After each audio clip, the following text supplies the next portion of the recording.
Hello, hello, and welcome to our session for the webinar for difficult people or dealing with difficult people. And I'm so excited for this because I had so many of you um, complaining and dealing with difficult people. And what is it that makes a person difficult? And who am I talking about? It's not actually the crisp munchers, the apple chewers, although that is annoying. That is annoying. But really, when you're at work and you have to deal with difficult people, it can make or break your career. I'm talking about the narcissistic boss, the micromanager boss, the egocentric coworker that doesn't include you. It includes bullying, and it will demoralize you on a day-to-day basis. Is so much so that you're feeling you need to quit your job, and it compromises your well-being, your health, your mental health. And if you're with me, then these sessions are for you. I try to make it regular, and it's live over Zoom on my Zoom room on a Wednesday from 12:30 to 1 o'clock. If you cannot be there, don't worry at all. I record it and it's available on my YouTube channel, and I will post a link as well. You can find Tina Kazut on all my social media. I'm mostly active on LinkedIn, but do check me out. I have a website, tinakazut.com. I have Instagram and Facebook as well. But with further ado, what are difficult people? Well, first, let me tell you a story, as this is our first session. I've been bullied as long as I can remember when I was a child, and the playground bullying did not stop in an office and did not stop at sea. I'm an ex-mariner, I'm an ex-seafarer for Merchant Navy, and I had a quite difficult time on board, and the bullying did not stop. So, and what am I talking about? I'm talking about narcissistic people as well, a narcissistic captain that only saw himself. And when he was looking in a mirror, you see a reflection, only see himself.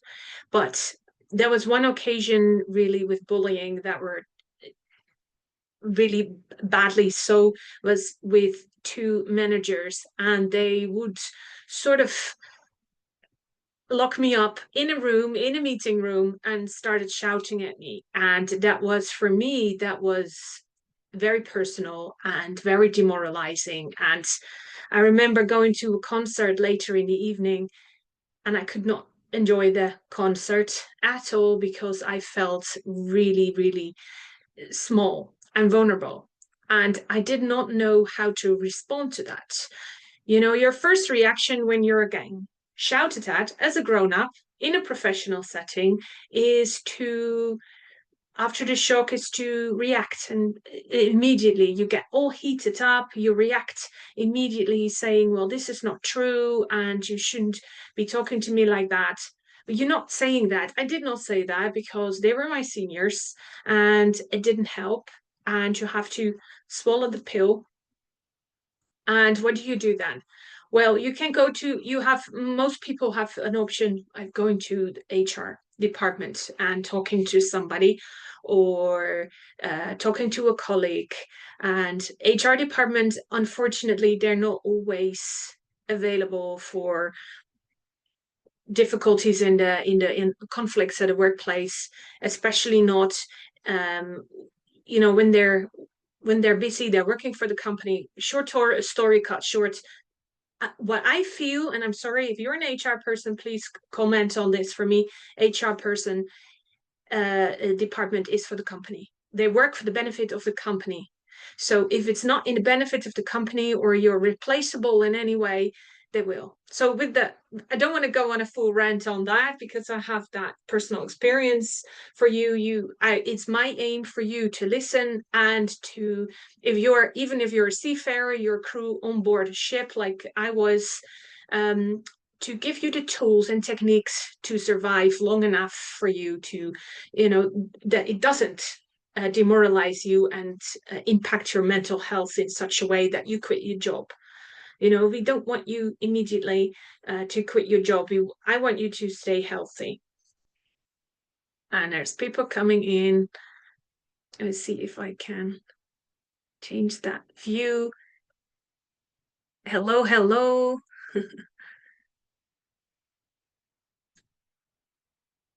Yeah, bear with multi-speaker speaker. I'm still learning on this. I'm still learning on this, but lovely to see you, Annette. It's lovely to see you, people coming in. I'm recording at the same time, so it'd be nice to do, if you're staying here, to do a quick Q&A afterwards. So feel free to save up your questions. And I know it'd be really lovely to get a discussion going as well.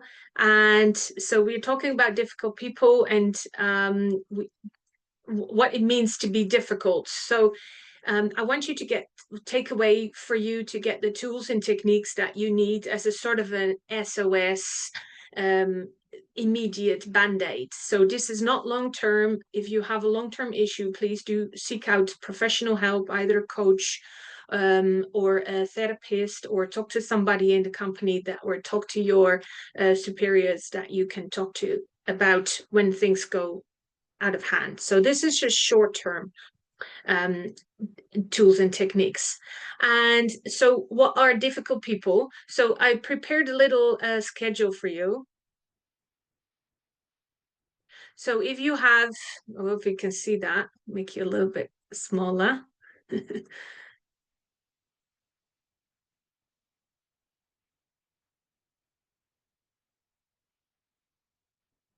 So when you have a person that can be a micromanager, that can be a narcissist, a bully, or a person that is extremely difficult to work with.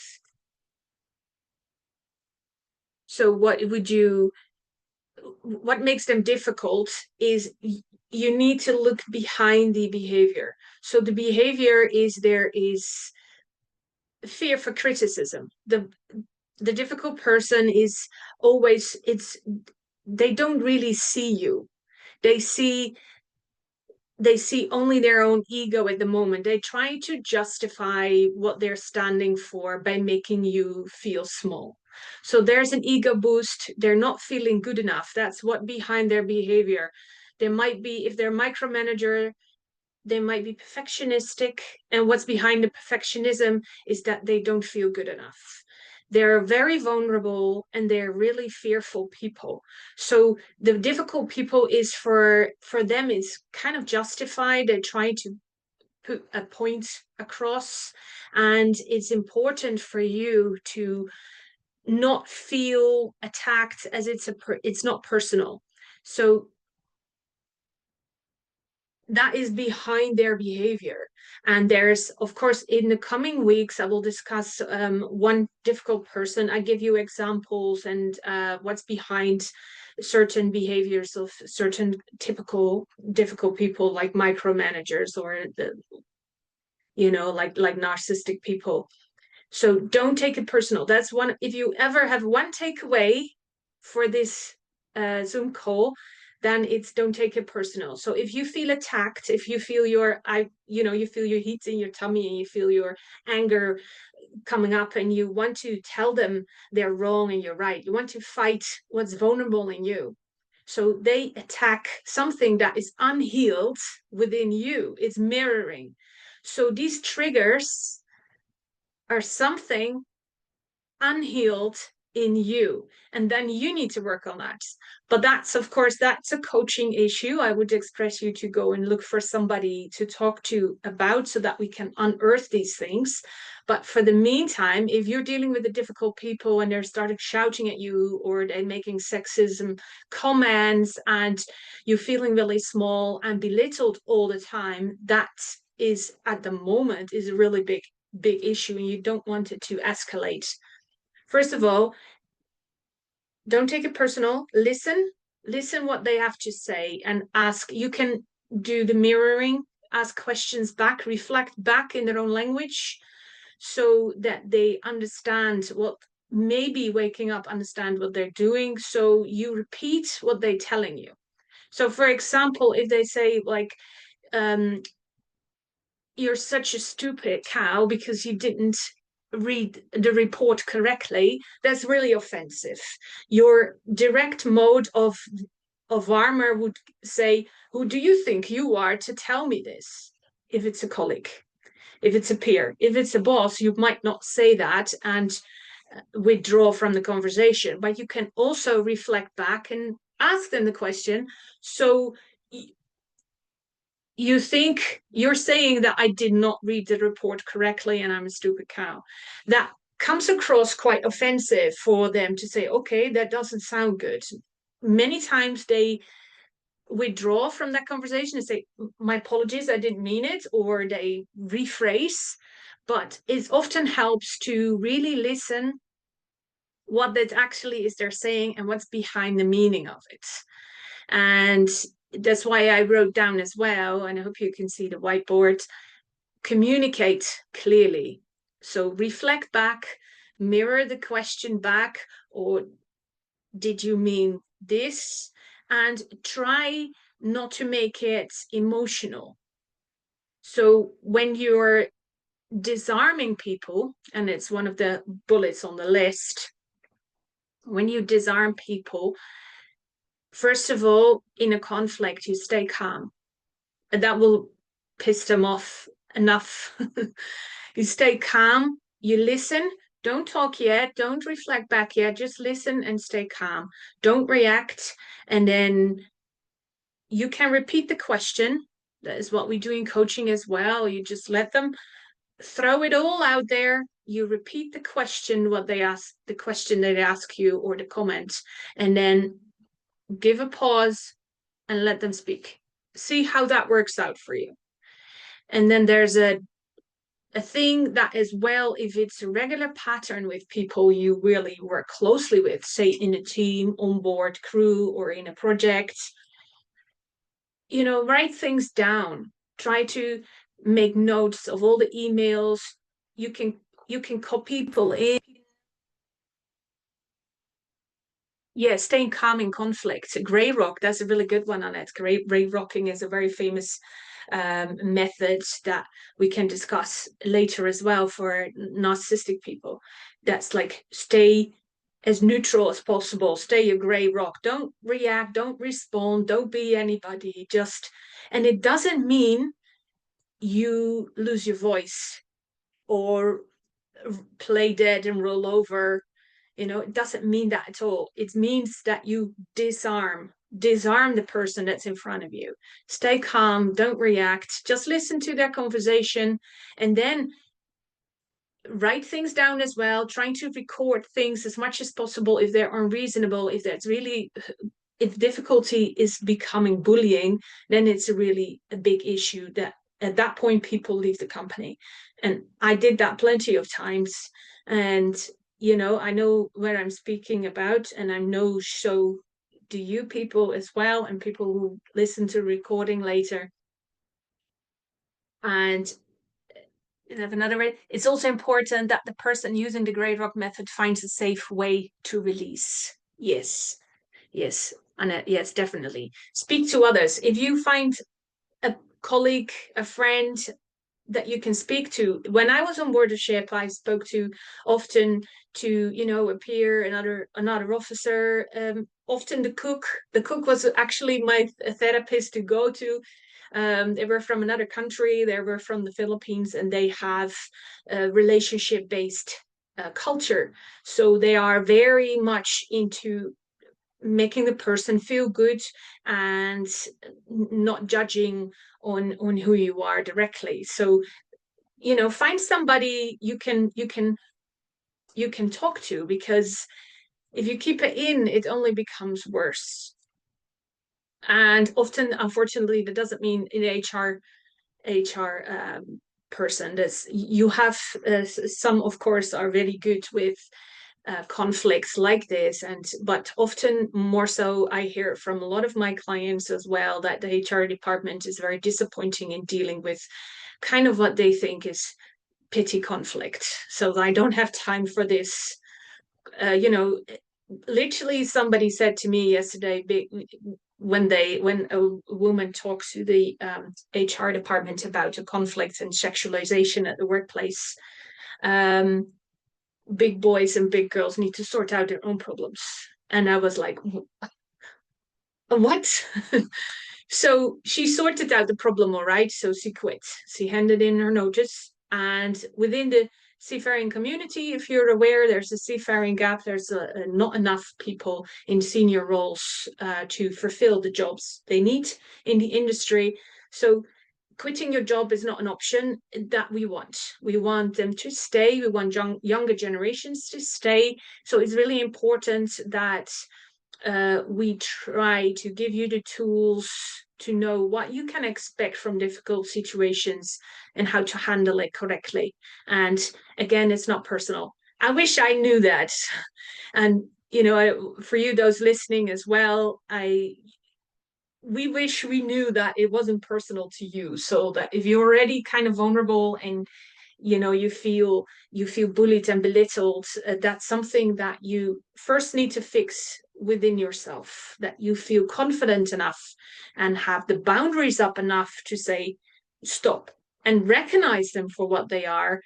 They're vulnerable people, they're fearful people that need an ego boost by pushing you down. And that is what difficult people often are. And if you change your perspective and see it in that kind of daylight, that they are fearful people by themselves that do not know how to handle their fearful situation themselves. So this is the only way they know how to deal with things. And you have it from top leaders in the world that are actually not very good examples, but they are really difficult people and very fearful people and very childish. It's like, that commercial of gummy bears from Haribo, and they're all little voices in a boardroom and they all share little gummy bear voices. That's exactly, if you have that in your head, it make things a little bit more easy for you when you're dealing with difficult people at the workplace. And often a lot of problems with younger people is they're senior, and maybe the country seeing them in hierarchical importance, like somebody from really higher up, an important person telling me I'm not good enough and telling me I'm rubbish and telling me I should do this and that can be really, really belittling and really demoralizing for yourself, that you feel like crying and you want to hide, lock yourself away and never have that job again. But if you look behind the scenes and you see that person as that big bully that never got enough attention from their own mummies and never got enough attention from their family and don't have any friends, and this is the only way they know how to play and how to feel a little bit of ego. It's just ego. And you put a needle in that balloon and there's not, this is not who they are when they're in their bed alone. There's a lot of fear and a lot of build up armor around them. And that is their problem, not yours. So don't let it deflate you, and stay calm. Don't react. And if you communicate correctly, stay to the facts, trying to listen as if it was a play in a theater. It's often like, you know, if you are going through the theater and you be handed out the scripts, what would you do? You say, oh, you're the bully, you're the good one, you're the hero. And it's fun to play the bully because, you just make comments all the time. But what we did I did a theater and acting courses for many years, and there's a lot of similarities with coaching as well. So what you do when you get a script for bully, say Mr. Scrooge, everybody knows Scrooge from the Christmas play, yeah? And you're gonna see, okay, I need to play that character, but I'm not like that. So what's behind, let's write down what's behind the character. What is he like? Well, what's behind the big nasty bullying from Scrooge? Well, he's visited by three Christmas ghosts and Christmas past, Christmas future, the present, and he gets a little bit of a tip behind the veil of his family, what they talk about him, and then you see his past, that he'd been really vulnerable, made vulnerable by a fiance, something that really happened in his past and in his childhood that made him the way he is. We're not therapists when we're going into the workplace. We don't want to deal with that stuff of the other person, of the bully, of the difficult person. We just want maybe them to go up in smoke and leave us alone. Fair enough. But with a little bit perspective, thinking about Scrooge the Christmas ghost, what's behind the nasty person that makes your life miserable, it helps you to deal with it a little bit better, to put up your armor. Don't get fooled by their big suits. Don't get fooled by their big mouth. It's just all ego. And it's all, you know, what do you say, hot air? It's all hot air. It doesn't. Stay calm, reflect. Gray rock is a very good method. There are other methods as well. And stay true to yourself, especially for younger people. You are the future. If you listen to this, or students listen to this, you are the future. And you are allowed to say, you know, no more, stop. And there's a lot more to it. And I don't want to make it too long because I know like there's this in the lunch hour. So if you have any questions, I stay on for questions. And if you have any questions, you want to email me or you want to text me or find me on social media, that's all perfectly fine. If you have a topic, in-depth topic for next week, let me know. I would love to know. And share your stories. Everything will be remain anonymous. Stay with me, of course. Until then, I love and leave you, and I will stop the recording. And people on the Zoom call, please stay. So I love to talk to you. Okay. And stop recording.